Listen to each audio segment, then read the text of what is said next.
m'appelle Thomas Bureau, je suis en N5 D2E et je suis en contrat pro chez Samortech, donc qui eux font principalement dans le nucléaire, mais ils font aussi dans beaucoup d'autres domaines. Moi, je suis engagé dans la partie ingénierie sécuritaire dans le nucléaire. Du coup, le but de mon contrat pro, en fait, c'est de pouvoir modéliser justement tout ce qu'on peut retrouver sur centrale dans l'ingénierie sécuritaire. Donc c'est pour ça qu'on a fait une maquette.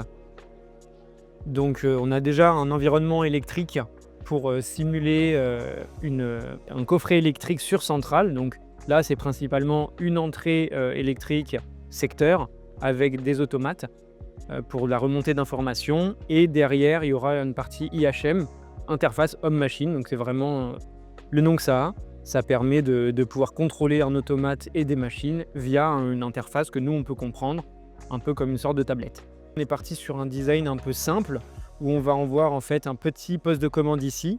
Là, on va avoir un SAS avec deux portails qui seront automatisés et du coup gérés par l'automate.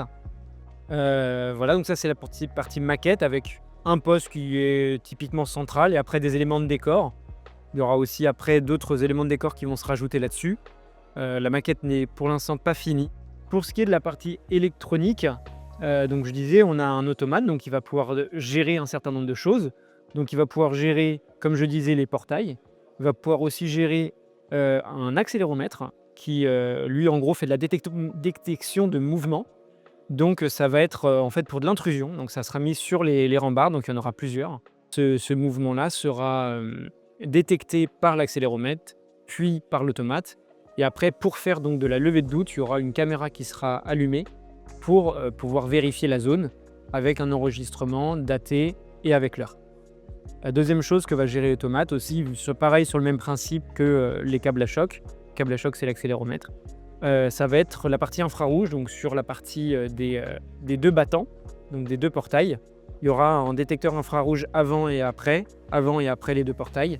Si une personne rentre, remontée d'informations à l'automate, l'automate allume la vidéo, on vérifie si c'est normal ou si c'est pas normal. Voilà. Donc c'est principalement les quelques événements que je vais devoir gérer. Donc tout ça va être géré par des Raspberry Pi. Donc pour la partie vidéo, ce qu'on veut essayer de faire, c'est du streaming vidéo. Donc c'est-à-dire que les caméras sont fixes, on n'y touche pas et on récupère les données sur un autre ordinateur à côté. Et on peut enregistrer du coup les données, tout ça automatisé bien sûr. Et après aussi du coup la partie interface IHM pour pouvoir contrôler l'automate et donc l'entièreté du système.